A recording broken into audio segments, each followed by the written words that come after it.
So, at the beginning, you can sing one song. It's also by Bashu Ghosh. Like yesterday, we sang Gora Guno Gao Shuni.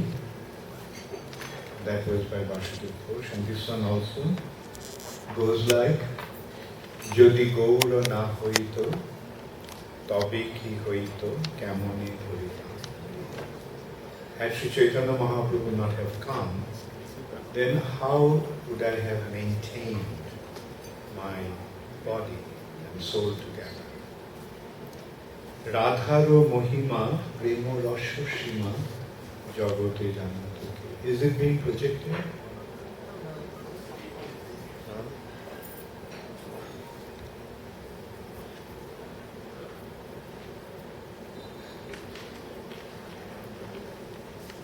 Anyway, let me just. Radharo Mohima, the glory of Srimati Radharani, Premo Rasho Shima, which is the ultimate pinnacle of the love of Godhead, who would have revealed it to this world. Madhuro Brinda Vipino Madhuri Probesho Chaturi Shah. Who would have had the power to render ecstatic devotional service that follows in the footsteps of the damsels of Vrindavan?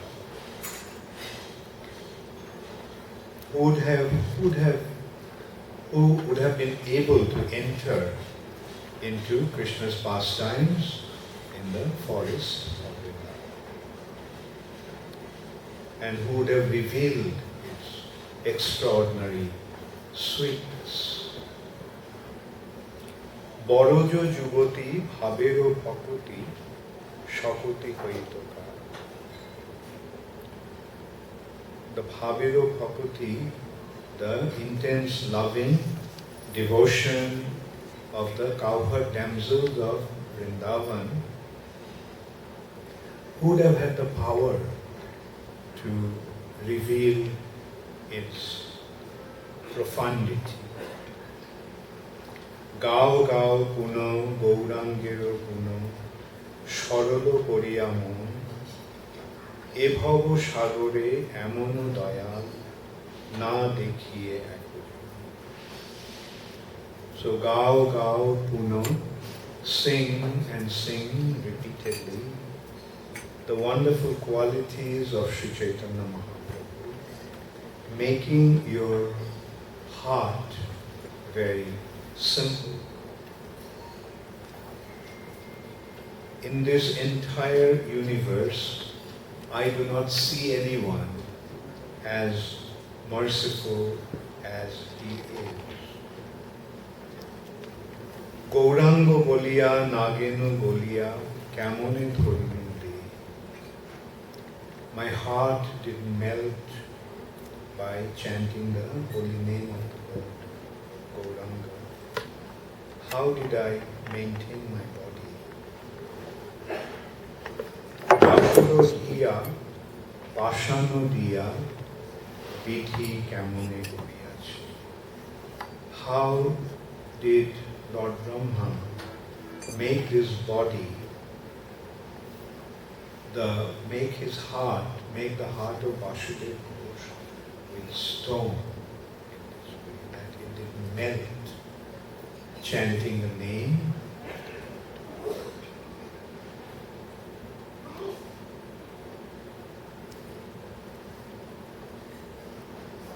Give the C-sharp.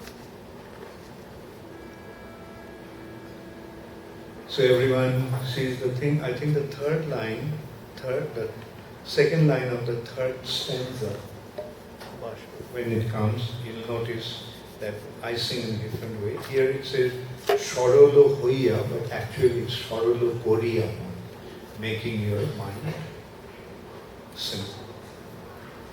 Jodi Gaura na hoito, tobe ki hoito, kemone dhoritam de.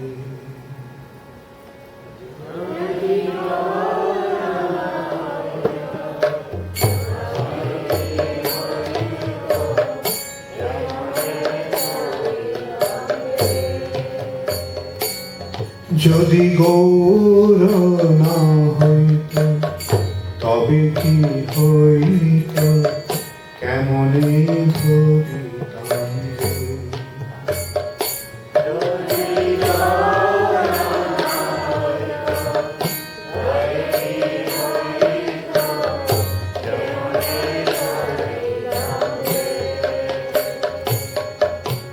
রাধার মহিমা প্রেম রস সীমা জগতে জানাত কে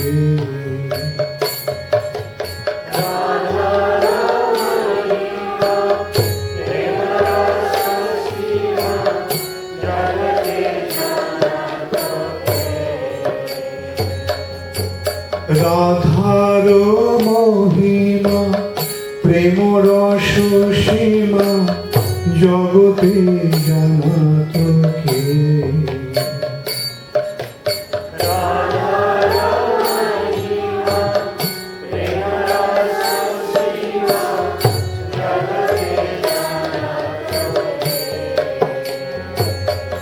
যদি গৌর না হইত তবে কি হইত কেমনে ভবিতাম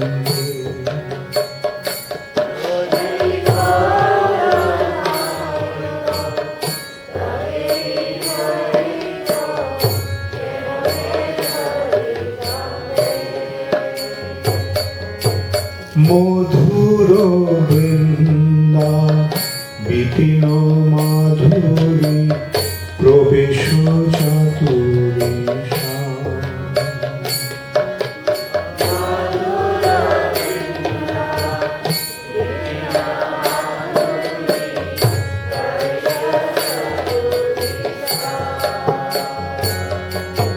মধুর বৃন্দা বিপিন মাধুরী প্রবেশ চাতুরী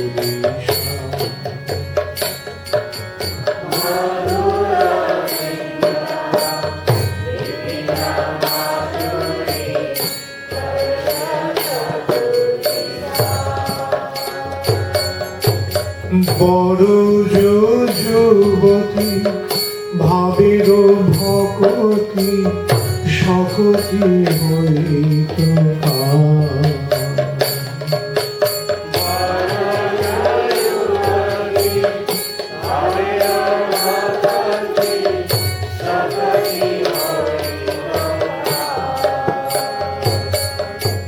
বড় যুবতী ভাবের ভকতি সকতি হইত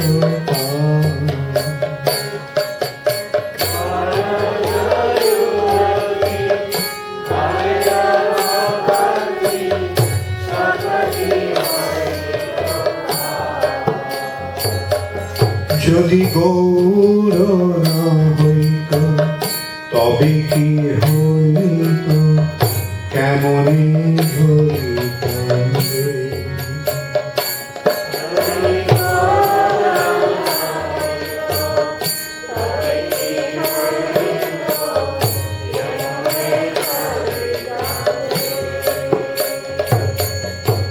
গাও গাও পুনঃ গৌরাঙ্গের গুণ সরল করিয়া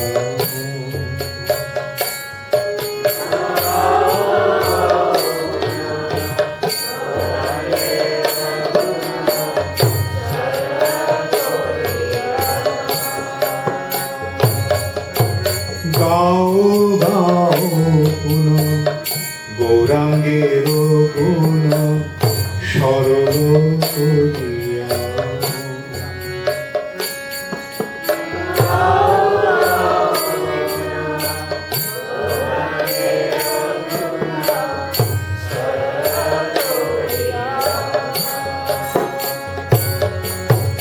এই ভব সাগরে এমন দয়া না দেখিয়ে একজন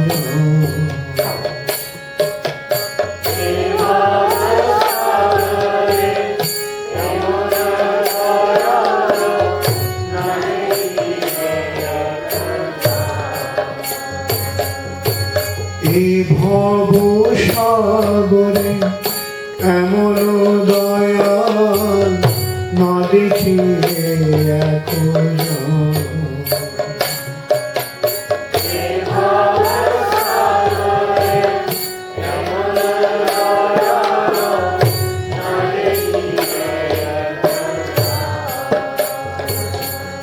যদি গৌর না হইত তবে কি হইত কেমনে হইতাম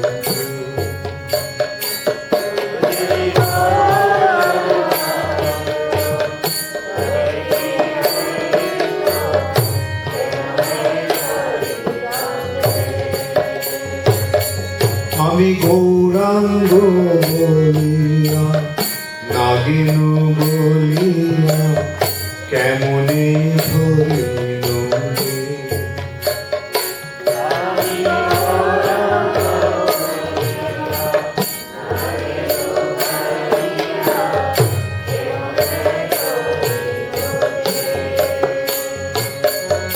আমি গৌরাঙ্গ বলিয়া নাগিন বলিয়া কেমনে ধরিল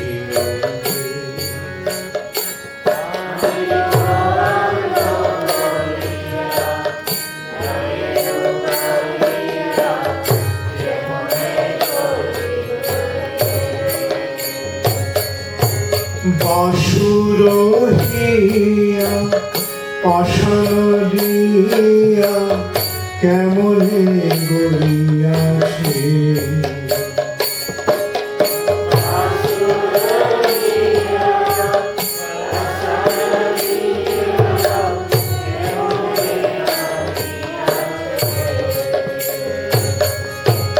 বাসুর হিয়া পাষাণ দিয়া কেমনে গড়িয়াছে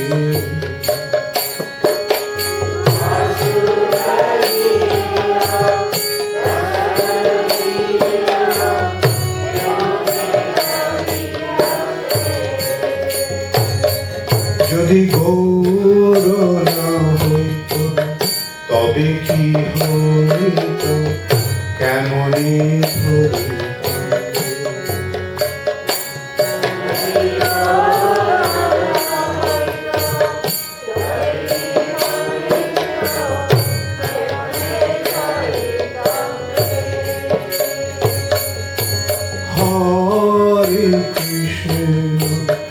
Hare Krishna, Krishna Krishna,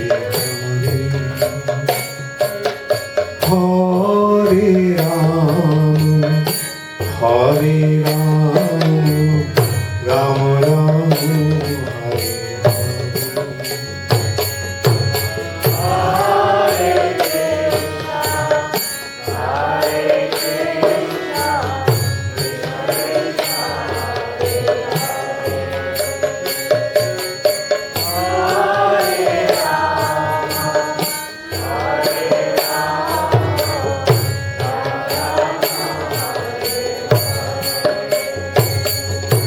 Hare Krishna, Hare Krishna, Krishna Krishna, Hare Ram, Hare Ram, Ram Ram, Hare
Nittai Gaur Hari Gaur, Hari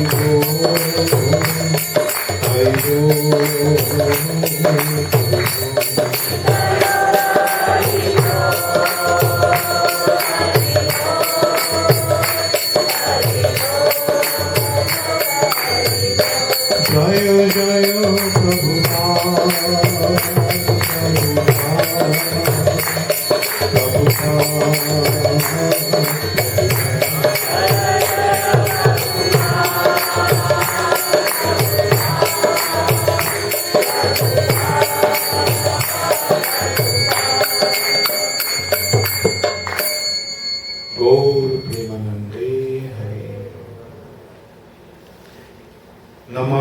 Vishnupadaya Krishna Prishtaya Bhutale Srimate Bhaktivedanta Swami Niti Namine Namaste Saraswati Deve Gauravani Pracharine Nirvishesha Shunnavadi Paschata Vishuddharine Shri Krishna Chaitanya Prabhu Nityananda Shri Advaita Gadadhar Shivashri Gauravantavinda Hare Krishna Krishna Krishna Hare Hare Hare Ram Ram Ram.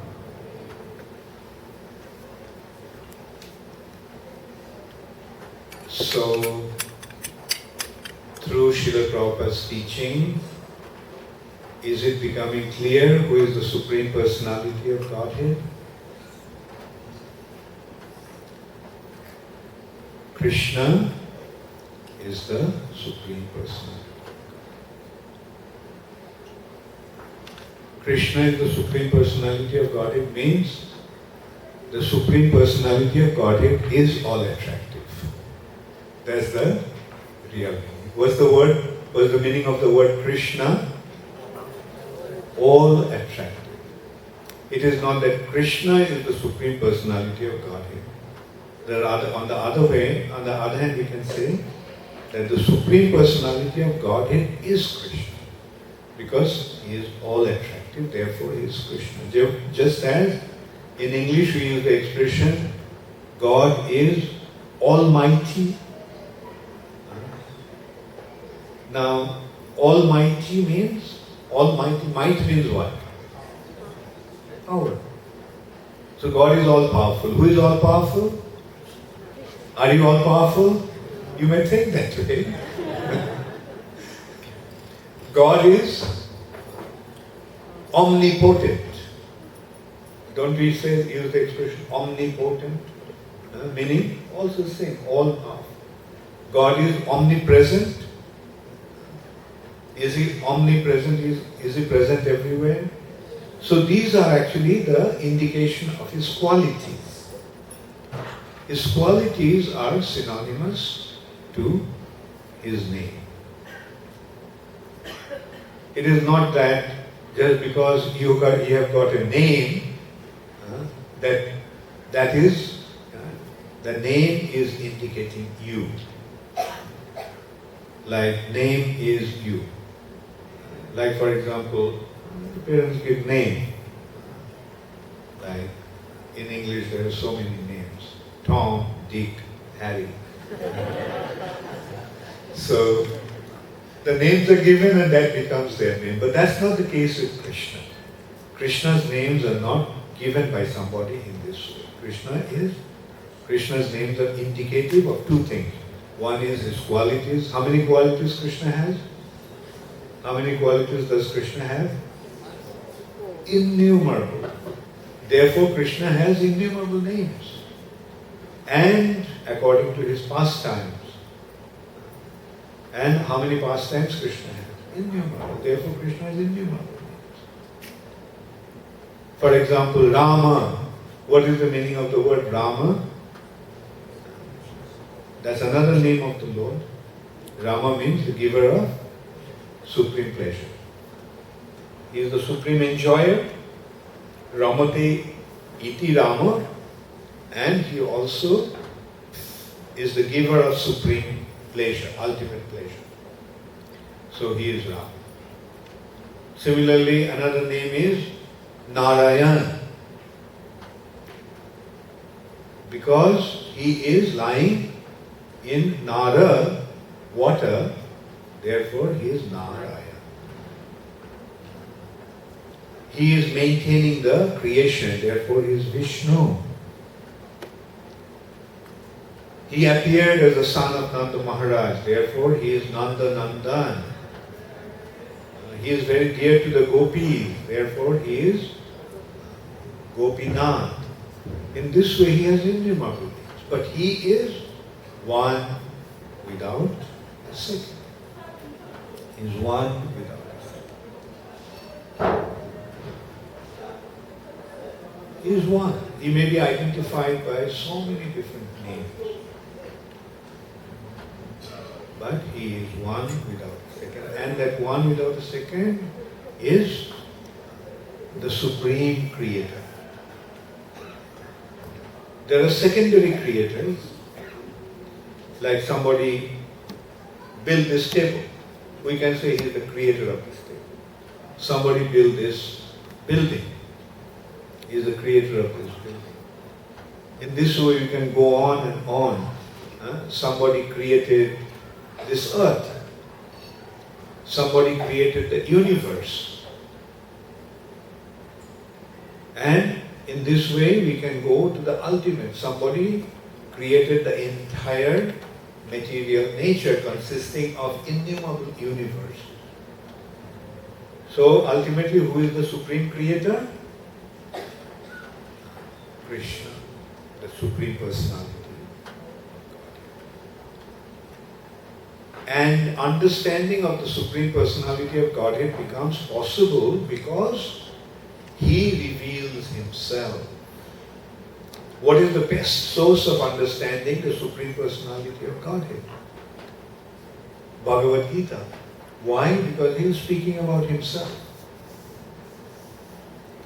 And also his devotees, because they know him. The Lord imparts the knowledge to his devotees and the devotees go and broadcast. And this knowledge, ultimate knowledge, is actually consisting of three aspects. One aspect is Jiva aspect. We all are Jivas. And another aspect is Prakriti, this material nature. We all are here. And then Ishvara, the Supreme Creator and the Supreme Proprietor and the Supreme Maintainer. So Vedic philosophy basically deals with these three aspects. Jiva, Prakriti and Ishvara. Now doesn't these three cover everything? There are two other things that also is described, but they are the manifestation of these three. Or two further manifestations are Kala and Karma. Kala means time. We can't deny the time factor. Everything is existing on time. Everything is floating on time. If the time is considered to be like a river, we all are floating in that river. From one point we are going to another point in that stream of flow of river. Aren't we floating in that river? There was not. We appeared in time. We are born, and then we are moving on time, and then finally we will die and disappear. So what is the constant factor in our existence? Time. And then as we are acting, our actions are generating reactions. That is called karma. Nothing is happening by chance. Sometimes we are enjoying. Did that enjoyment come just by chance? No. It is something we must have done in the past that generated the result that is giving us this enjoyment or happiness. And sometimes we are suffering. For our happiness, we may make some arrangements ourselves. We may think that, well, I made the arrangement. I built this beautiful house and I'm living in this beautiful house, therefore I'm happy. I may think that way, but I have been able to build this house because of some good karma that I have. Now we want to build the house and enjoy in that house, but does anybody want the house to collapse in an earthquake? We don't want that, but it happens sometimes. So is it also a happening? Just a chance happening? That's also result of, just as happiness is the result of a good karma, the suffering is the result of a bad karma. Therefore, Vedas are very clearly, very succinctly making that point. Don't act in a wrong way. Don't act in a wrong way. Don't cheat, don't steal, don't tell lying, don't hurt others. So all these don'ts are there. Why these don'ts are there? To protect you from suffering. Because if you do those things, you will suffer. Somebody may steal and think that, well, I gained a lot. Without paying, I got something. Isn't that the meaning of stealing? I got something without paying the price. I may think that way, that I got it without paying the price, but there are some higher authorities. They are taking note. Oh, you didn't pay 1,000 rands. Okay, the fine is 25,000 rands. And you have to pay it. Now if you know that by taking a thing that costs 1,000, if you have to pay 25,000, will you ever do that? Therefore don't do that. So all these do's and do nots are there simply to protect us from the suffering condition. And in this way the Vedas are taking us to the ultimate point. The ultimate point of surrendering to Krishna. You know, what is the benefit of surrendering to Krishna? Okay, I'll give you an example. Recently, we had a seminar in Cape Town and in Durban. The title of that seminar was Money is the means, not the goal. Right? So in Cape Town, that was the theme. Money is the means, not the goal. In Durban, the theme was money is the means, what is the goal? Unfortunately, in today's world, money has become the mean. Money has become the goal. Because everyone is running after money, thinking that I need money, I need money, I need money. But actually, why do we need money? Did you think about it? Because if you have money, then you can get what you want. So that means money is the medium of exchange. Let's go into the root of it. How did money come about? Do you remember? Initially there was barter system, right? Change, exchange.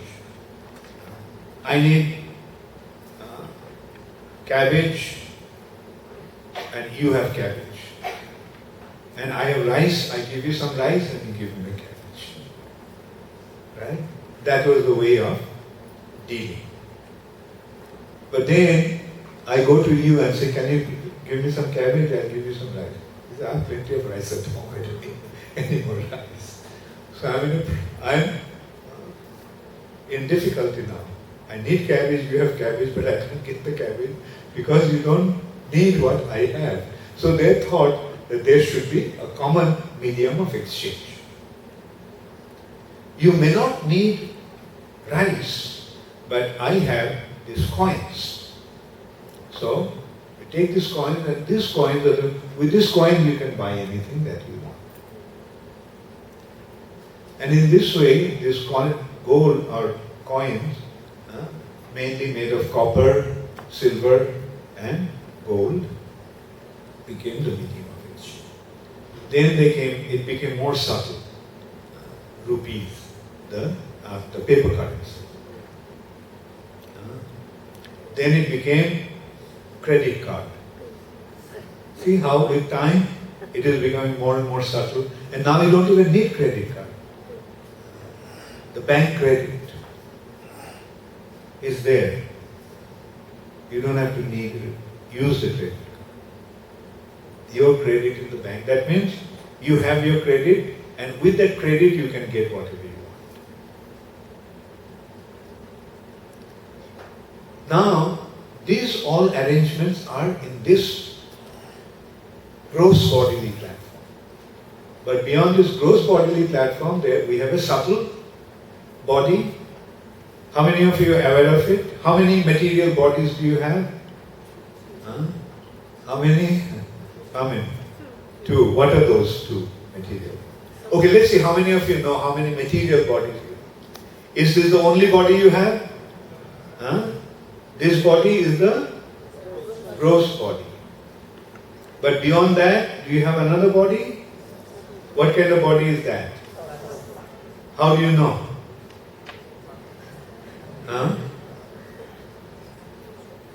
You have your mind, you have your intelligence, and you have false ego. These 3 are the subtle elements. With these 3 elements, you have a subtle body.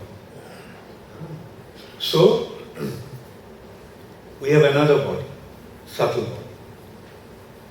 Now, the proof of the subtle body is, see now that we are in the gross body's consciousness, we also are aware of a mind.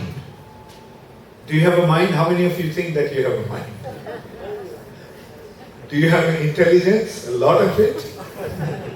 How many of you think that you have intelligence? Okay. Very humble. And how many of you think that you have false ego? That, no doubt. So with this mind, intelligence and false ego, with one buddhi and ahankar,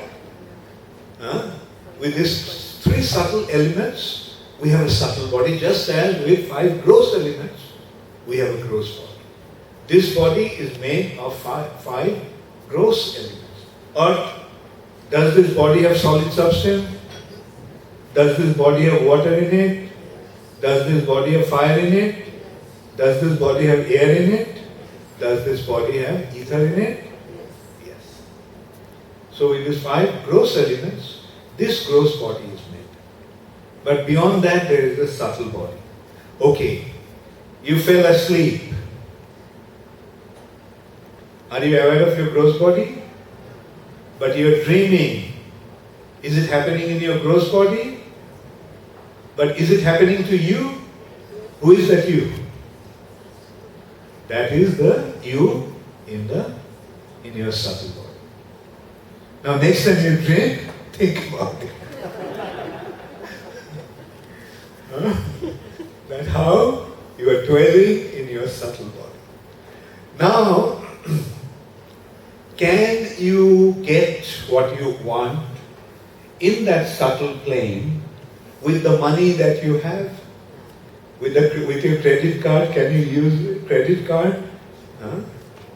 So in the subtle plane, also we have some element which is the medium of exchange. You know what is that? In the subtle plane, will money work there in the subtle plane? No.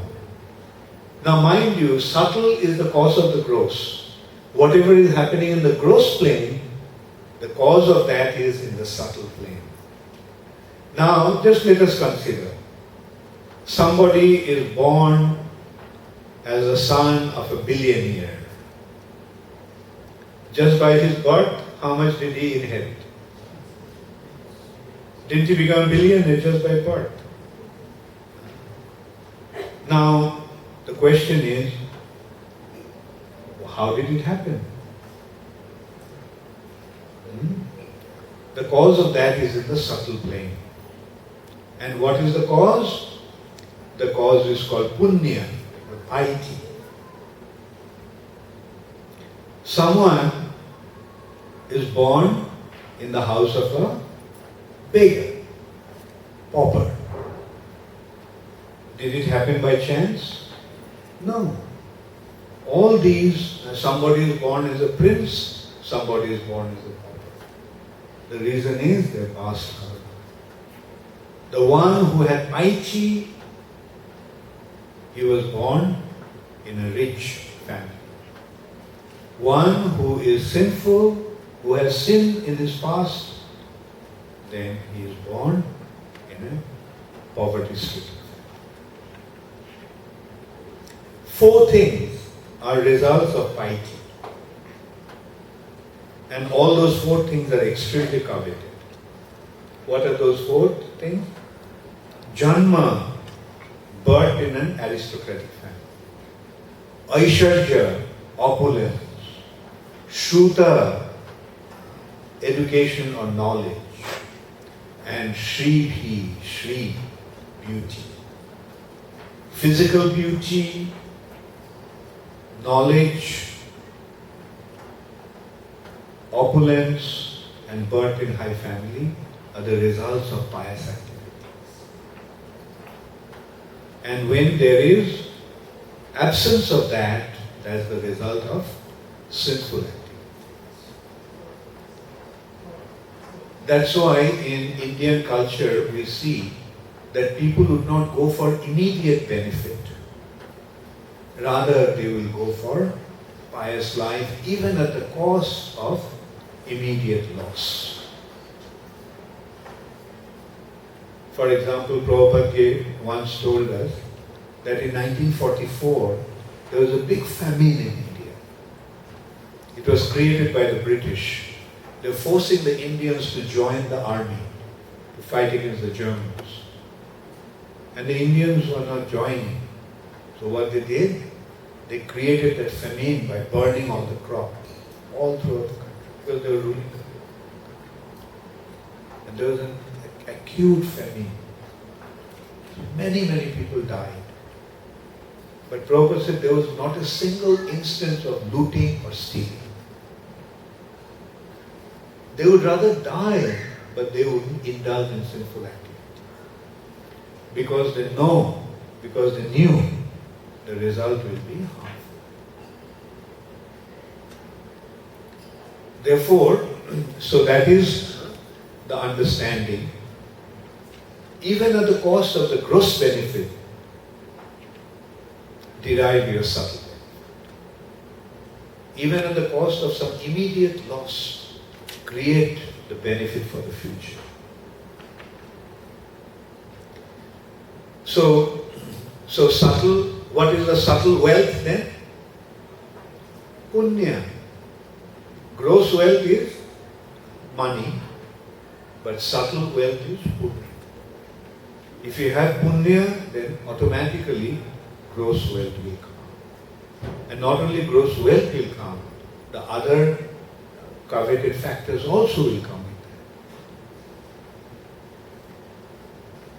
there. Now there is a third plane of existence. What is the third plane of existence? Who can tell us? Jagadananda? Spiritual plane. Is Jagadananda correct? He is a Pandit, so how can he correct? Jagadananda is the Pandit. So, we have another plane of existence, that is our spiritual plane of existence. Now, on the spiritual plane, the piety also is not of much relevance. Just as in the subtle plane, gross wealth is not relevant. Similarly, the spiritual plane, even punya or subtle wealth also is not relevant. Why? Because spiritual plane is the plane when one becomes related to the Supreme Personality of God. One becomes related to the Supreme Personality of God. And that's how you become situated on your spiritual identity. Isn't that clear? I'm making all these points, I'll come to you later on. Like all these points, just covering these points. Because I was going to go to Chaitanya Mahaprabhu's instruction to Rupa Goswami and Sanatana Goswami. So I'm just giving you the summary of that, so that part becomes. So to become situated in your spiritual identity, what is required? Your relationship with the Lord. No amount of piety can take you to the spiritual plane. Piety are generated by performance of austerities, performance of penances, performance of sacrifice, performance of charity, and so forth. But all those activities are relevant to the subtle plane but not on the spiritual plane. The only thing that works is your relationship with the Lord. How does relationship happen? Think of some relationship. So, Nishingananda, think of a relationship. Tell me. By knowing the person. By knowing the person, knowledge about the person. Okay, fine. So, do you know Nelson Mandela? Knowledge about him, live about him. Just not knowing the person. Say, do you know Donald Trump? You know him. You know of him, but there is no relationship. But do you know Prema Leela? I mean, do you have a relationship with Prema Leela? Oh, I'm sorry, Shama. I'm sorry. Do you have a relationship with Madhuri?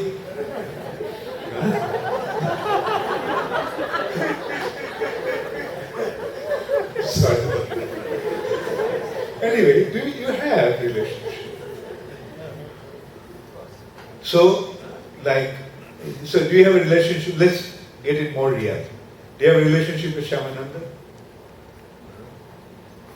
Now, what is the core basis of that relationship? Service. Friendship. Friendship. So these are the causes of relationship. There are 5 types of bond that causes relationship. Servitorship, friendship, parental, and conjugal. Right? Now, if we go into that these relationships are based on this, simple words, based on love. Now, if we want to establish a relationship with Krishna, how are we going to do it? Simple consideration. Like many people may know Krishna, but do they have a relationship with Krishna? No. But devotees have relationship with Krishna. Why? Because of their love, which is called bhakti. Therefore, bhakti is the only means by which relationship with Krishna is established. Right? So, now, when you talk about relationship, say for example, one of the relationship with Krishna is, a clear understanding is that He is the Supreme Father. So when you become related to Krishna as father and son, then don't you inherit what Krishna has? Just by developing that relationship, you inherit. Therefore, devotional service on the spiritual plane The subtle considerations are not necessary. You become the son of the Supreme Personality of God. And as a result of that, you inherit His kingdom. So you see these three. Now tell me, like, less intelligent people try to acquire wealth in this plane. More intelligent people try to acquire in the superior, higher plane, the subtle plane. And the most intelligent people want to develop their relationship with the Supreme Personality of God. So is it clear? So what should be the ultimate goal of life? Shamananda? Right. Developing our relationship with Krishna. And that is what Chaitanya Mahaprabhu is reminding us time and time again. Sri Chaitanya Mahaprabhu decided to instruct Rupa Goswami. Do you all remember when Chaitanya Mahaprabhu met Rupa Goswami? Where did he meet Rupa Goswami? Where? In Prayag. Where is Prayag? How many of you have been to Prayag? Okay. Prayag is a holy place. It's considered to be one of the holiest places, where three rivers are merging: Ganga, Jamuna and Saraswati. And there Chaitanya Mahaprabhu, actually Chaitanya Mahaprabhu traveled to Vrindavan, and from Vrindavan now he is returning to Jagannath Puri. On the way, when he was in Prayag, he met, or Rupa Goswami met him. Who was Rupa Goswami? This morning I described. How many of you remember? And how many of you have forgotten? And how many of you decided not to raise your hands? So, Rupa Goswami was the finance minister of the king of Bengal. So wealthy that when he retired from the government service, he carried his gold in 3 boats. In 3 boats he carried his gold.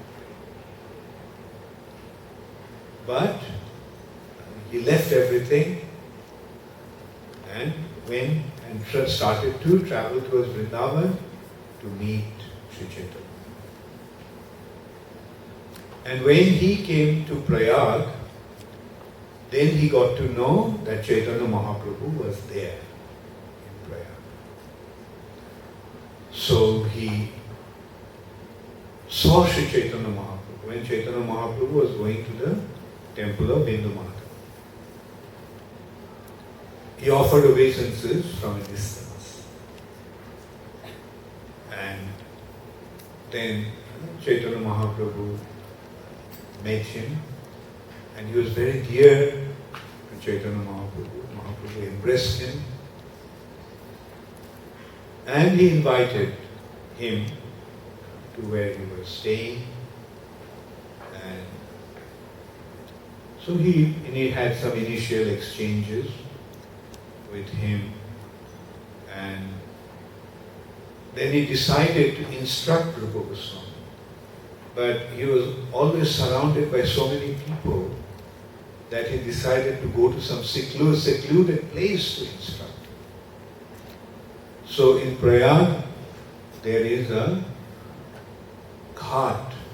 Ghat means the cemented area to approach the river. There are steps that makes the approach to the river easy. So, in Dashashwamedh Ghat, Dashashwamedh,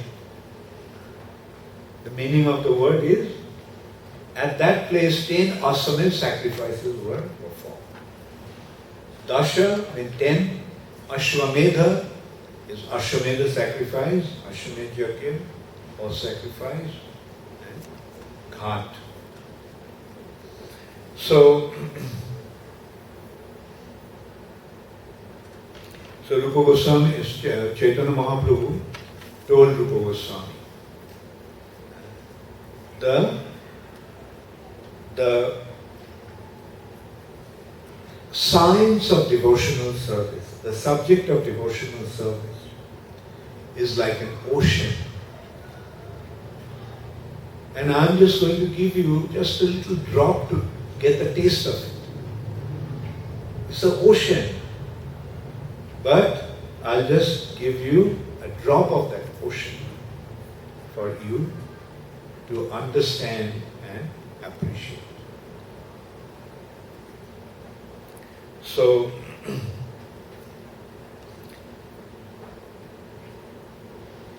and there are innumerable living entities in this material nature. They are transmigrating from one body to another.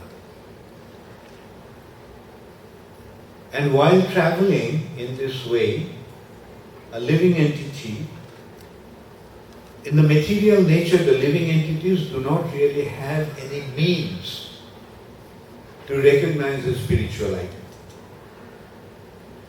In this material nature, everyone thinks that he is his body. Everyone is absorbed in his physical identity. And this body is a result of his past activities, as I just mentioned. We get the body according to our past activities. Okay, let me also explain it. The way you act, does it leave an impression to your mind? And your mind is your subtle body. Your subtle body is comprised of mind, intelligence and falsehood. When you do something good, how do you feel? You feel elated. When you do something bad, even though no one saw you doing it, how do you feel? You feel heavy, you feel depressed. So doesn't our actions leave their imprints in our mind or in our subtle body? Now as we act, don't we reveal ourselves in that way? Like don't we sometimes say, oh, that person is like an angel? When do we call somebody is like an angel? When he acts like an angel. And when he acts like an angel, his activities leave their impressions in their subtle body. And accordingly, his subtle body takes the shape. Sometimes don't we say that he is like an animal? Why do you say that he is like an animal? Because his activities are like that of an animal. So, when somebody acts like an animal, then his subtle body takes the shape of an animal's. Now, mind you, at the time of death, we leave our gross body, but the subtle body doesn't die. The gross body dies, the subtle body remains. And the subtle body carries the soul to the next destination. One who acted like an angel and his subtle body has taken the shape of that of an angel, Mother Nature will place him in an angelic womb to get an angelic gross body. When somebody acts like a pig, Mother Nature will place him in the womb of a pig to get an appropriate body.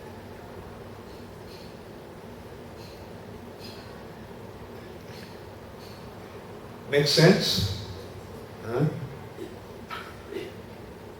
So that is the reason behind all that is how a living entity transmigrates from one body to another. According to his karma, according to his past actions, one gets his future destination. So in this way, the living entities are transmigrating in this material nature since time immemorial. But while he is traveling in this way, some fortunate souls, by the mercy of Krishna comes across a devotee of the Lord. Brahmando Bhramite, Kono Bhagyavan Jeev, some fortunate soul, Guru Krishna Prasade Pai Bhakti Lata. By the mercy of the spiritual master and Krishna, he gets the seed of devotional creeper. Devotion to the Lord has been compared to a creeper. And the seed of that creeper is received by the mercy of a devotee. And that devotee is considered to be the Guru, the spiritual master. Brahmando Bhramite Kono Bhagyavan Jeev Guru Krishna Prasade Pai Bhakti Lata Beach. Now when one gets that Bhakti Lata Beach, what should he do with that? When you get a precious seed, what do? Do you keep it in your drawer? Then what do? क्या करते हैं? What do you do with that? पहले जमीन पर डालना. You plant the seed in a field, in a ground, kshetra. Now, if the field is full of stones and boulders, then what will happen? Will the seed germinate? So what is necessary? The field should be properly prepared. Now this Bhaktilata grows in a very special field. What is the special field? The special field is our heart. We have to plant the seeds in our hearts. Therefore, we have to prepare the heart. It has to be fertile so that the seed will fructify. If the heart is unprepared, if the heart is not tender, rather hard as rocks, then will the seed fructify? No. So therefore, when we get the Bhaktilata bead, we have to take care that it is properly planted in the proper field. And our field is our heart. And there we have to, just planting the seed is enough, or we have to water. And when we water, what is the watering process? The watering process is hearing and chanting Lord Krishna. Shravanam Kirtanam. So, when the field is, you got the seed, your ground is prepared, and you put water in it, then what will happen? The seed will germinate. Seed will germinate. But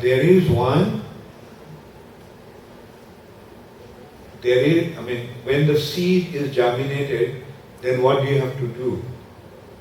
Can you just leave it like that? Then so many things can happen to that.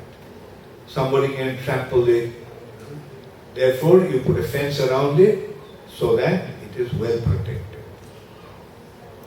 So, we have to be very, very careful to protect that seedling. And then there is, you are watering the plant. And when the field is fertile and there is plenty of water, what is another possibility there? The possibility of weeds. And mind you, the weeds grow faster than the plant. And there is a possibility that it will stifle the growth of the plant and kill the plant.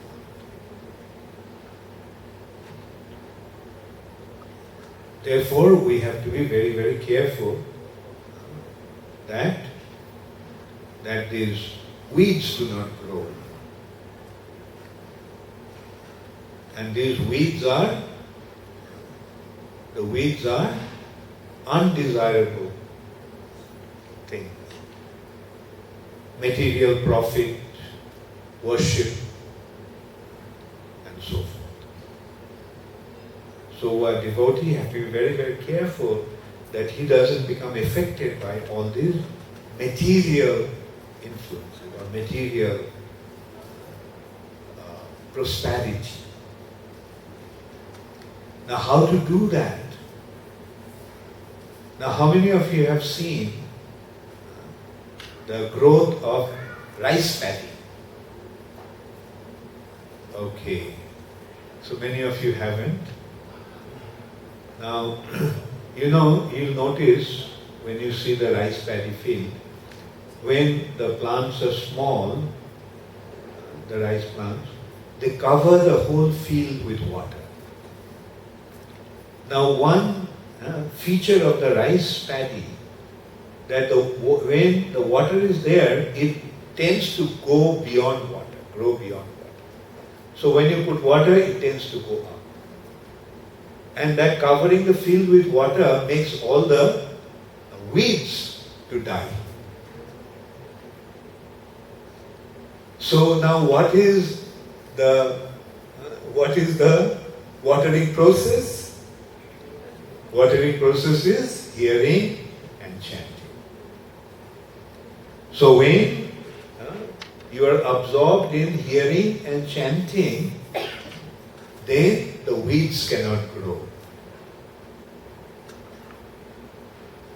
Then the weeds cannot grow, but the bhakti lata grows very quickly. Doesn't it happen? So, another danger is if some wild animal comes, especially an elephant comes to the garden, then what will the elephant do? In South Africa, there are lots of elephants. I think used to be.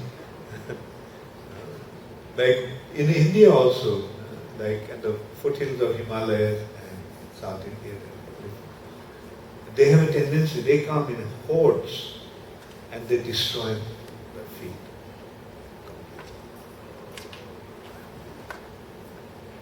So what is that attack from the elephants? Is offenses. And there are 10 offenses. Out of them, the most serious one is Vaishnava aparadha. Offending the devotees of the Lord. So that completely destroys the field of bhakti. Therefore, one should be very, very careful of protecting that devotional creeper. And now, if the devotional creeper is allowed to grow or starts to grow, then what will happen?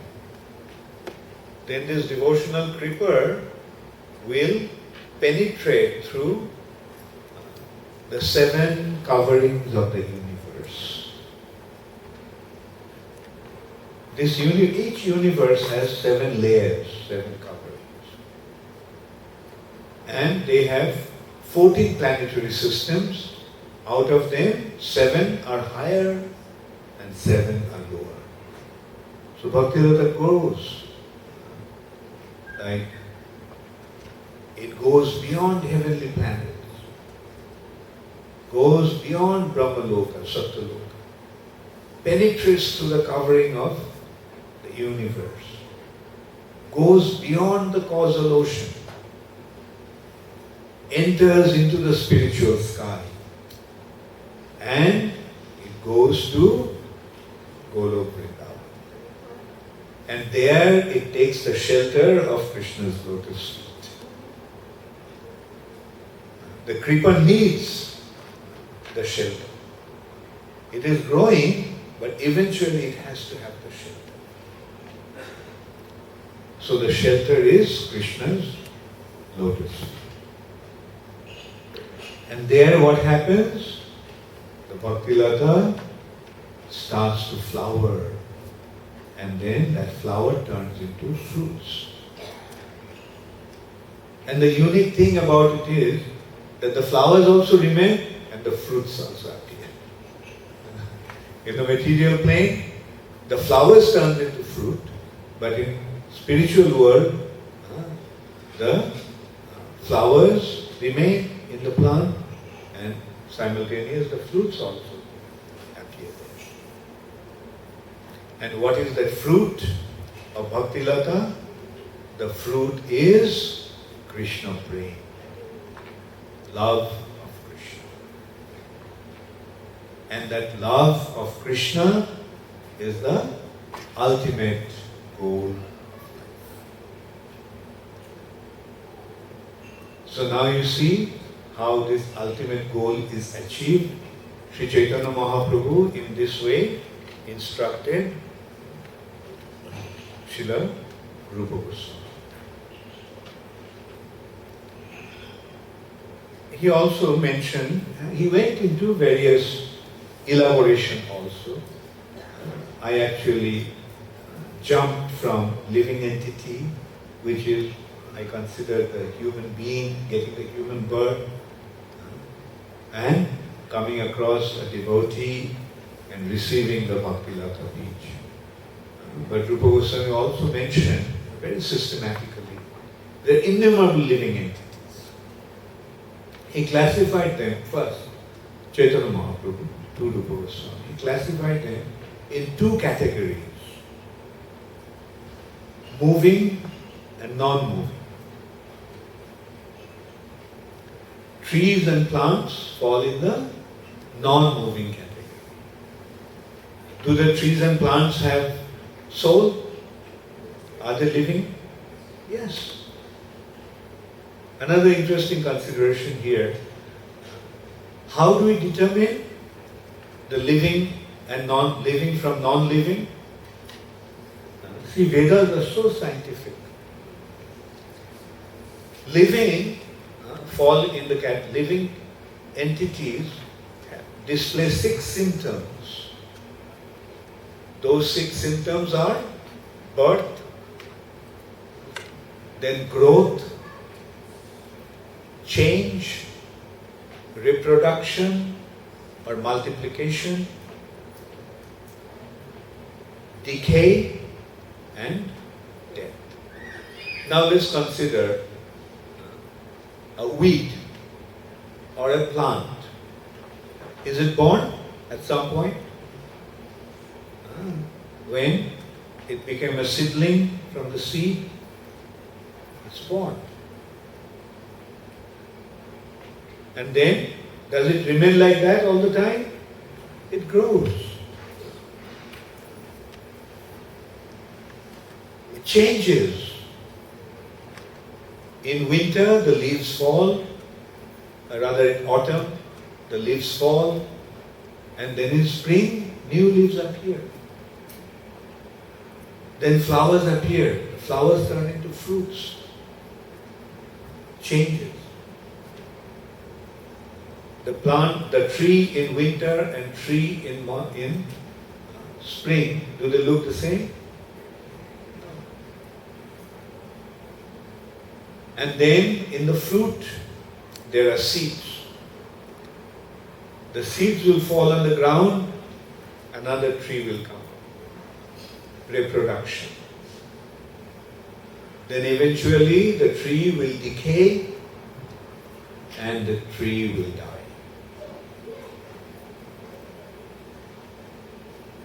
So take any living creature, any living entity. They all will display the 6 symptoms.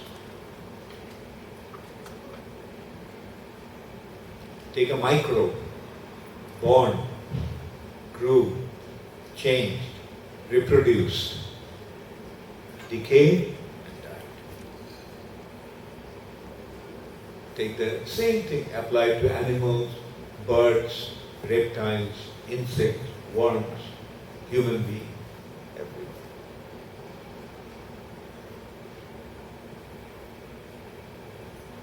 So, there are 2 types of living entities, non-moving and moving. Oh no, before that, I'm sorry, he made another category. The living entities in water. No, that actually came afterwards. Then there are 3 types of moving living entities. 3 types of moving living entities are those the living entities that fly, living entities that are on land, and living entities in water. And then there are human beings. There are 8,400,000 species of life. There are 8,400,000 species of bodies.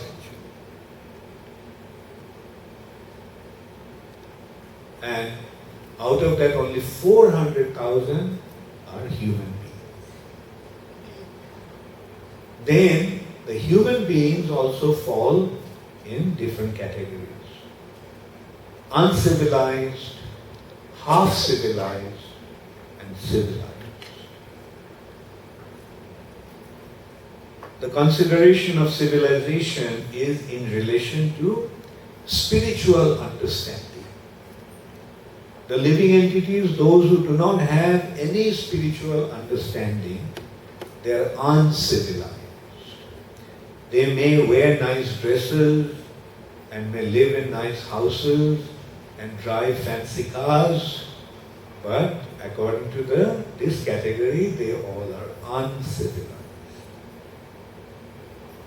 Those who have the spiritual awareness but do not act, they are half civilized. And those who act on spiritual awareness, they are civilized. And those who act in spiritual awareness, they again fall in 3 different categories. They are fruity workers. Fruity workers means they are acting according to the Vedic injunction for their material benefit. Then another category, they want to become liberated from this material bondage. And finally, those who are situated in their loving relationship with the Lord. Now this loving relationship with the Lord begins only with proper spiritual understanding, and that's why one needs a spiritual master. Spiritual master means a devotee. Unless and until one comes across a devotee, one cannot possibly have this pure spiritual understanding of developing one's loving relationship with Krishna. So that is the most important consideration. Therefore, when one comes across the devotees of the Lord and gets to know about the spiritual process of developing their relationship with Krishna, they should consider themselves to be extremely fortunate and take full advantage of this opportunity. Because this opportunity is extremely rare. Extremely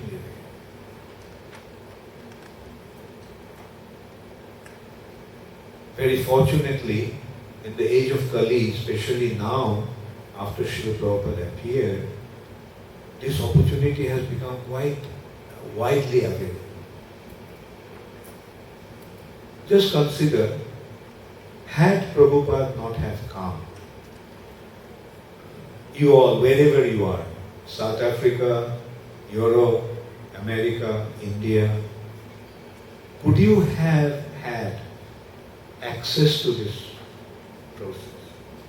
Could you have possibly have the understanding of the spiritual identity of yours and ultimate spiritual goal of your existence? That is how rare it was. But Srila Prabhupada made it so widely available. Today, anyone practically anywhere in the world can have access to this devotional service. That is the inconceivably merciful gift of Srila Prabhupada.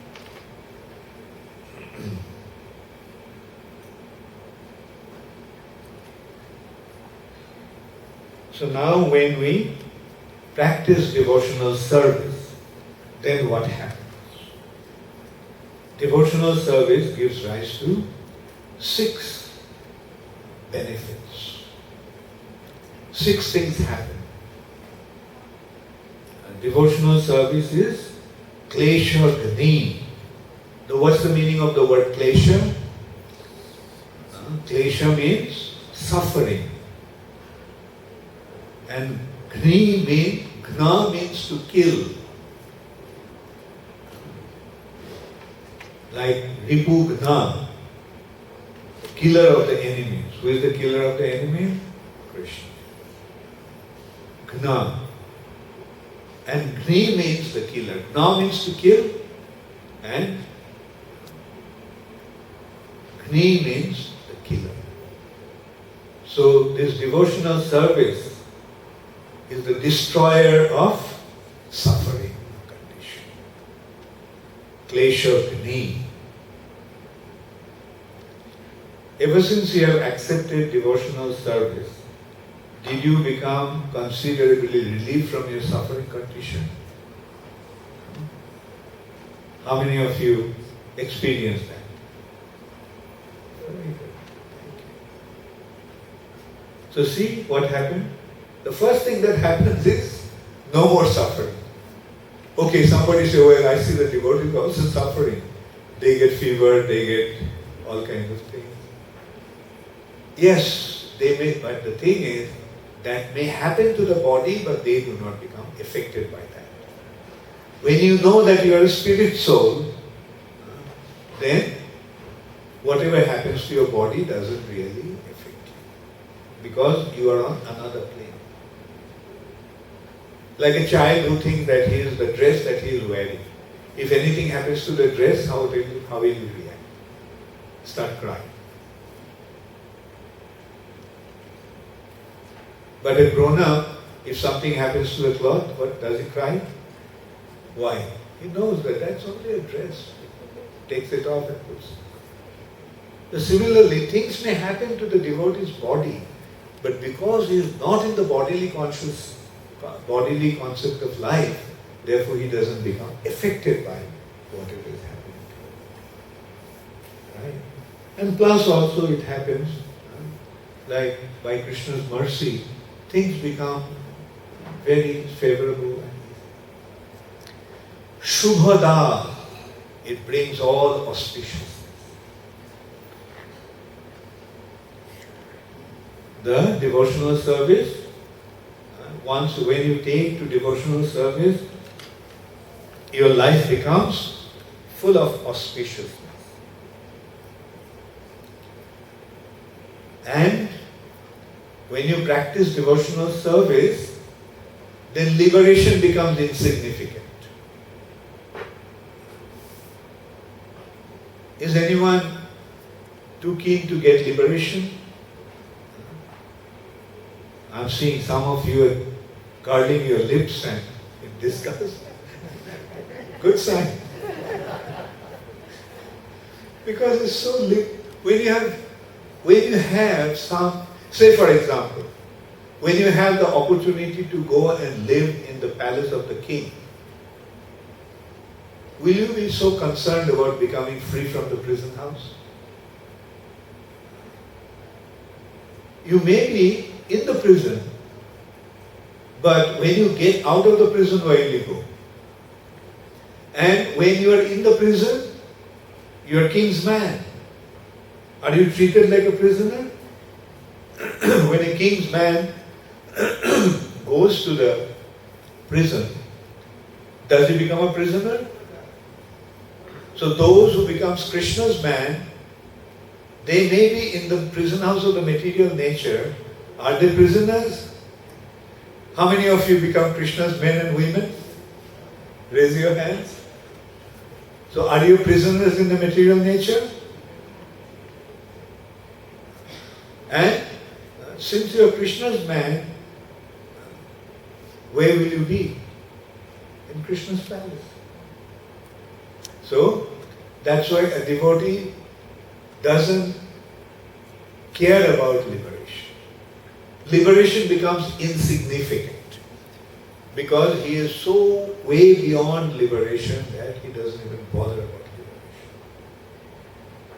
Moksha lahutakrit and shudur labha, devotional service is very, very rare.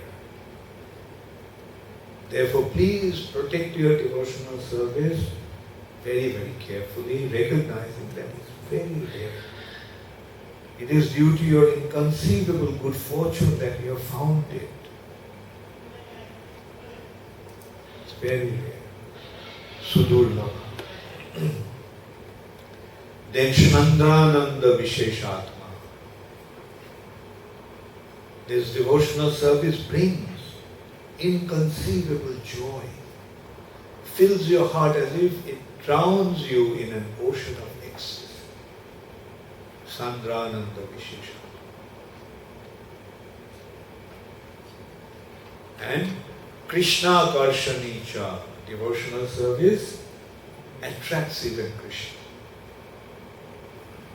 It attracts even Krishna. Krishna, the Supreme Personality of Godhead, becomes attracted to the devotion of the devotee. So these are the 6 achievements out of devotion. So Chaitanya Mahaprabhu, in this way, instructed Srila Rupa Goswami, and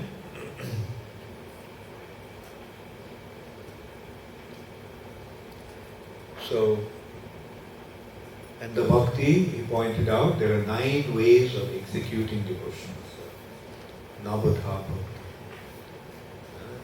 Hearing and chanting, remembering, worshipping, surrendering, accepting servitorship to Krishna, friendship to Krishna, and developing loving relationship to Krishna.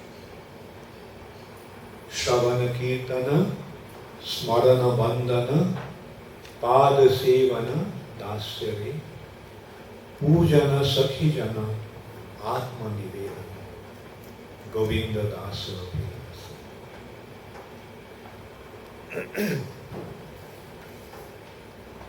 Okay.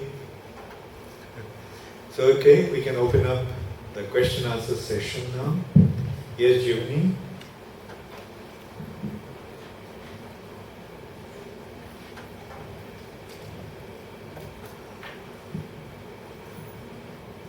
Hare Krishna Maharaj, you gave the analogy of the Bhakti Lata Bij and how it grows within the heart, but then also you expanded and spoke about the maddened elephant who can cut down that field of devotion.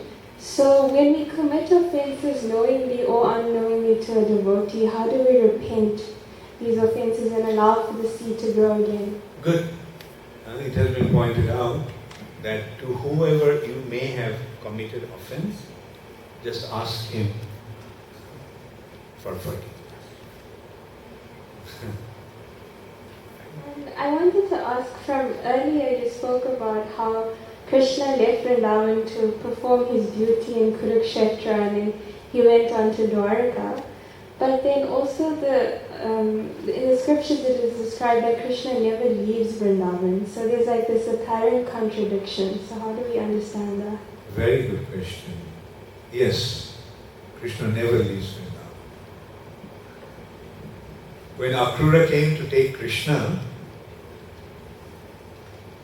then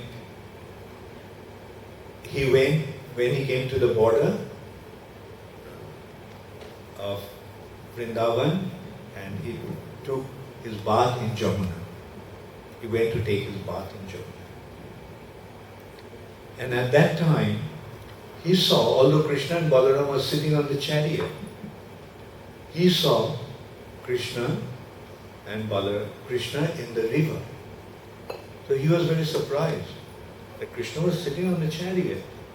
Now how come I'm seeing him in the river? So he went back and looked at the chariot and he saw Krishna and Balaram sitting there. Then he came back and then he saw Krishna in his four-arm form. So at that time, Krishna of Vrindavan went back to Vrindavan. And Krishna, the son of Devaki and Vasudev Krishna, came and sat on the chariot. And Akrura actually brought Vasudev Krishna to Mathura.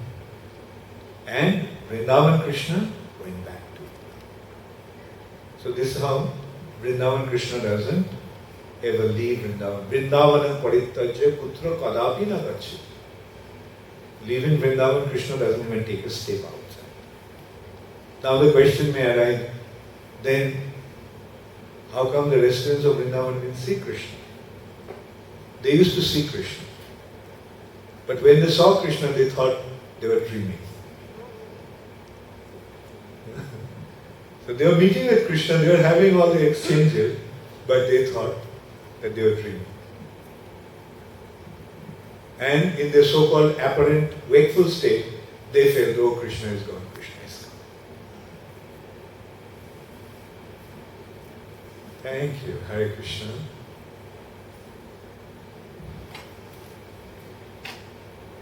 Hare Krishna Guru Maharaj, and thank you for this wonderful seminar. I have a few questions for you. You mentioned that Rupa Goswami and Sanatana Goswami went to meet Chaitanya Mahaprabhu. Where is Anupam in our Sampradaya? What's that? You meant Anupam in our Sampradaya. Oh, okay. Anupam. Anupam was the younger brother of Rupa Goswami and Sanatana, youngest of the three. And the eldest was Sanatana Goswami, then Rupa Goswami, then Anupam. Anupam actually was a devotee of Lord Ram. And Rupa Goswami and Sanatana Goswami once explained to him how it is better or more exalted to be a devotee of Krishna. So Anupam said, okay, let me think about it, and tomorrow I will tell you. Next morning he came and told them that throughout the whole night he thought about it, but he couldn't give up his master, Lord Ram. So then Rupa Goswami and Sanatana Goswami accepted. He said that the servant who doesn't give up his master and the master who doesn't give up his servant are the greatest. So Anupam that way was a devotee of Lord Ram. Thank you very much. I got two more. And please could you explain the mathematical equivalent of Ashwakarna? Mathematical equivalent of? The Ashwakarna. You said you referred to the numbers of soldiers on the battlefield. Akshohini, okay. Okay, Akshohini. Yeah, Akshohini is something like roughly 63,000 chariots, 63,000 elephants, right? Then multiply that by 4 is the cavalry. Now multiplied by 63,000 is cavalry. And then multiplied by 4, the 5 is infantry. So in total it comes to 63,000 multiplied by 10, that's 630,000 altogether. Chariots, elephants, soldiers on elephants, soldiers on horseback, and soldiers on foot. Right? That is one akshar. Right? Now multiply by 23.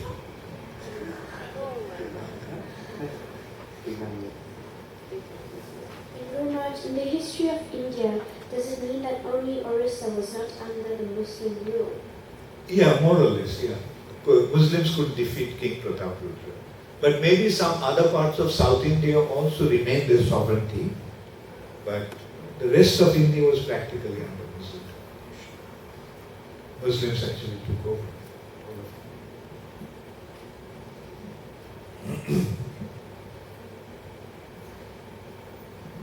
Actually, when Krishna didn't leave Vrindavan, did Balaram also not leave Vrindavan, or did Balaram leave Vrindavan? Yeah. Balaram leaves. She has a question.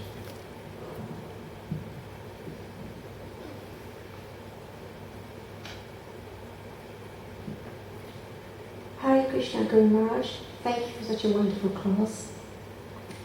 If at one time all living entities were within the Supreme Lord in Golok Vrindavan, loving Krishna in the different mellows, friendship, servitorship, parental and conjugal, then what happened that some living entities, us that are here, have fallen down into this miserable place? What's that? Can you shift? Sorry. Yeah, no, last part I What happened that some living entities, like us here, have fallen down into this miserable place? Yeah. Okay. The thing is not that all living entities were in Vrindavan. Right? They were mostly in Vaikuntha. Most of the living entities. Right? And the point is, we are here now in this material nature. And it is not possible for us to really figure out where we were. Prabhupada is saying that the cause of our fall down is not here. The cause of our fall down is in the spiritual world. Therefore, unless and until we go back to the spiritual world, we won't be able to understand how we fell down to the material nature. Another way of looking at it is, this material experiences are like a dream.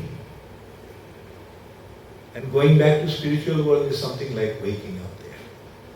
So when you wake up, does the dream matter anymore? When you wake up from a dream, then the dream disappears. So going back to spiritual world will be like something like waking up in that world, and this will appear then like a dream. Thank you.